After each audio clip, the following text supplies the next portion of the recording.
GOC-in-C general YK Joshi, corps commander general Harinder Singh ji और यहां मौजूद मेरे सभी बहादुर जवानों, मैं इसे अपना सौभाग्य मानता हूं कि आप लोगों का दर्शन करने का मुझे अवसर प्राप्त हुआ है। मैं यह मानता हूं अपने सेना के जवानों के संबंध में कि वह केवल एक सेना के बहादुर जवान ही नहीं है, बल्कि वह सचमुच भारत की आन बान और शान है।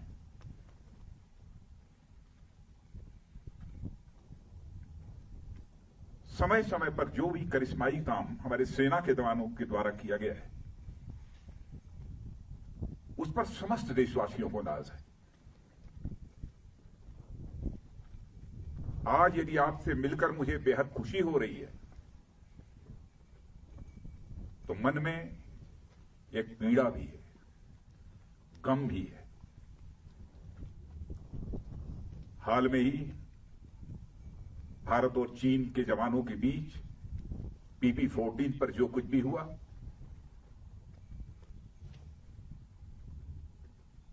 उसमें हमारे कुछ जवानों ने अपना बलिदान देते हुए अपनी सीमा की सुरक्षा की है। उनके खोने का गम है, आपसे मिलने की खुशी है। मैं उनकी स्मृति को स्मरण करना चाहता हूं, उनकी स्मृति को नमन करता हूं, उन्हें मैं हृदय से श्रद्धांजलि अर्पित करता हूं। और मैं ये कहना चाहता हूं कि हिंदुस्तान उनकी शहादत को कभी भूलेगा नहीं।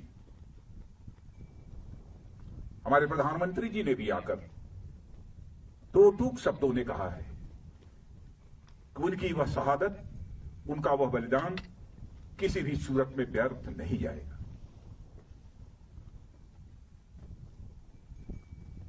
आप जैसे सेना के जवानों को जिन मां बाप ने पैदा किया है,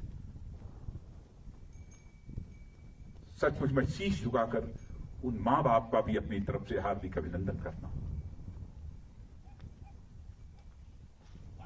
हाल में जो कुछ भी हुआ है, भारत और चीन के सेना के जवानों के बीच, मैं कह सकता हूं कि आप लोगों ने केवल भारत की सीमा की सुरक्षा नहीं की है, बल्कि भारत के 130 करोड़ भारतवासियों के सम्मान की आपने सुरक्षा की। इसके लिए भी मैं अपनी तरफ से आप सबका हार्दिक अभिनंदन करना चाहता हूं और देश के अपने सारे ऐसे सेना के जवानों का अभिनंदन करना चाहता हूं। कैसी स्वाभिमान की भावना आप सबके अंदर है। क्या आप सब कुछ बर्दाश्त कर सकते हैं, लेकिन अपने स्वाभिमान पर किसी भी सूरत में चोट नहीं बर्दाश्त कर सकते। आप सभी जानते हैं कि मनुष्य के हृदय की सबसे बलवती भावना यदि कोई होती है तो स्वाभिमान की भावना होती है। स्वाभिमान ये व्यक्तिगत भी होता है, समाज का भी होता है, क्षेत्र का भी होता है, परिवार का भी होता है, लेकिन सबसे ऊपर एक स्वाभिमान होता है, राष्ट्रीय स्वाभिमान। यदि व्यक्तिगत रूप से हमें कोई अपशब्दों का प्रयोग करता है तो हमारा व्यक्तिगत स्वाभिमान जागृत हो उठता है और उससे हम दो हाथ करने के लिए तैयार हो जाते हैं। वैसे ही हमारे राष्ट्र की सीमाओं पर यदि कोई आंख उठाकर देखने की जरूरत करता है, उस समय हमारा जो स्वाभिमान जागृत होता है उसे हम राष्ट्रीय स्वाभिमान कहते हैं। इसी राष्ट्रीय स्वाभिमान की भावना के कारण ही आप अपनी जिंदगी की चिंता नहीं करते हैं, अपना सर्वस्व न्यौछावर कर देने के लिए तैयार हो जाते हैं। भारत को आजादी भी मिली है तो इसी राष्ट्रीय स्वाभिमान के भावना के कारण ही मिली है। चाहे वह चंद्रशेखर आजाद रहे हों, सरदार भगत सिंह रहे हों, खुदीराम बोस, अशफाक उल्लाह खान जैसे लोग रहे। इसी राष्ट्रीय स्वाभिमान की भावना के कारण ही हंसते हंसते फांसी के फंदे को चूम लिया था, तब जाकर यह हमारा भारत आजाद हुआ।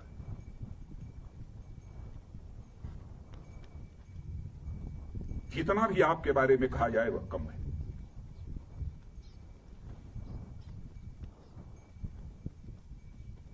इस समय सीमा के विवाद को सुलझाने के लिए बातचीत का दौर चल रहा है। जो कुछ अब तक की प्रगति हुई है बातचीत की, मामला हल होना चाहिए।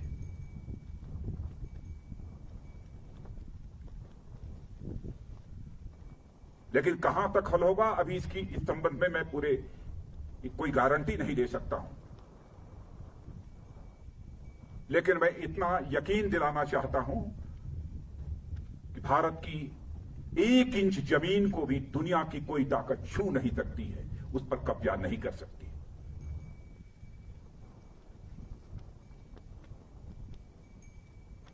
लेकिन बातचीत के द्वारा यदि समाधान निकलता है तो इससे अच्छी बात और कोई दूसरी नहीं हो सकती है। वह सिलसिला चल रहा है, मिलिट्री लेवल पर भी बातचीत चल रही है, डिप्लोमेटिक बातचीत भी चल रही है। भारत का जहां तक सवाल है, भारत दुनिया का इकलौता देश है जिसने सारे विश्व को शांति का संदेश दिया है। भारत दुनिया का इकलौता देश है जिसने कि दुनिया के किसी देश पर न तो कभी आक्रमण किया है और न दुनिया के किसी देश की 1 इंच जमीन पर कभी कब्जा किया है। भारत दुनिया का यह इकलौता देश है जिसने भारत की सीमा में रहने वाले लोगों को ही अपने परिवार का सदस्य नहीं माना है, बल्कि पूरे विश्व की धरा पर रहने वाले लोगों को अपने परिवार का सदस्य मानते हुए वसुधैव कुटुंबकम का संदेश सारे विश्व को किसी एक देश ने दिया है तो हमारे और आपके देश भारत ने दिया। हम अशांति नहीं चाहते, हम शांति चाहते। हमारा चरित्र रहा है कि हमने दुनिया के किसी भी देश के स्वाभिमान पर चोट पहुंचाने की कभी कोशिश नहीं की।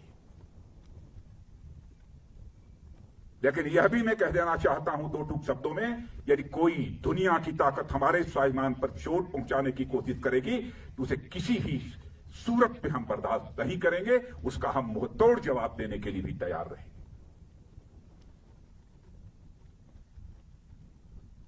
आप सबके ऊपर नाज है और आप सबके बीच आकर सचमुच मैं स्वयं को बहुत ही गौरवान्वित महसूस कर रहा हूं। इसीलिए यह सब सारी बातें मैं बोल रहा हूं। आपके ऊपर भरोसा है।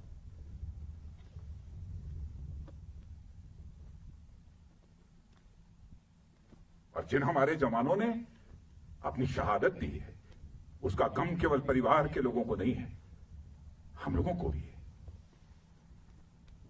130 करोड़ भारतवासियों को भी।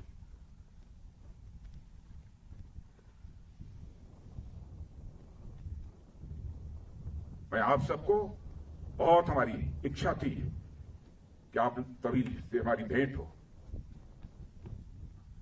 और मित्रों, भरोसा रखना, अब हमारा भारत यह कमजोर भारत नहीं है। भारत का एक सशक्त नेतृत्व है। नरेंद्र मोदी जैसा प्रधानमंत्री हमको मिला है, फैसला लेने वाला प्रधानमंत्री, दृढ़ इच्छा शक्ति का प्रधानमंत्री।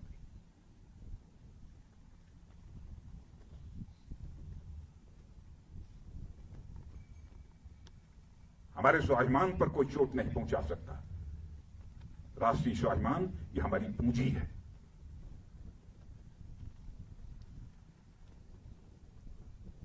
आज के अवसर पर मैं समझता हूं कि और अधिक कुछ कहने की जरूरत नहीं है। लेकिन यदि आज हम लद्दाख के क्षेत्र में यहां पर खड़े हैं और इस फॉरवर्ड पोस्ट पर आकर आप सबसे मिलते हुए जहां मुझे बेहद खुशी हो रही है, वहीं पर इसी लद्दाख के कारगिल द्रास सेक्टर में भारत की सीमा की रक्षा करते हुए, 1-1 इंच जमीन की रक्षा करते हुए हमारे सेना के जवानों ने जो शहादत दी है, उनको भी मैं इसमें स्मरण करना चाहता हूं और उनको भी मैं श्रद्धांजलि अर्पित करना चाहता हूं, क्योंकि कारगिल दिवस की भी एनिवर्सरी 26 जुलाई को है। और यहां आया हूं तो मैंने सोचा कि दिल्ली से तो उनको स्मरण करेंगे ही, लेकिन इस लद्दाख की धरती पर आकर उनको स्मरण करना चाहता हूं। और उनकी शहादत सदैव हम सब के लिए एक सोर्स ऑफ इंस्पिरेशन, एक प्रेरणा के स्रोत के रूप में काम करती रहेगी। इन्हीं शब्दों के साथ पुनः आप सबको हार्दिक शुभकामनाएं देता हूं। आपको, आपका और साथ ही साथ आपके परिवार के सभी सदस्यों का भारत का रक्षा मंत्री होने के नाते शीश झुकाकर अभिनंदन करते हुए अपना निवेदन समाप्त करता हूं। भारत माता की, भारत माता की। एक बार बोलिए, भारत माता की, भारत माता की, भारत माता की, भारत माता की। बहुत बहुत धन्यवाद।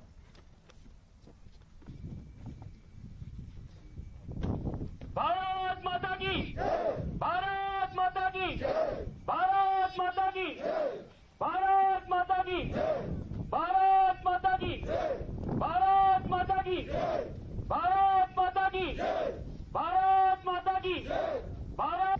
आ जाओ आ जाओ आ जाओ।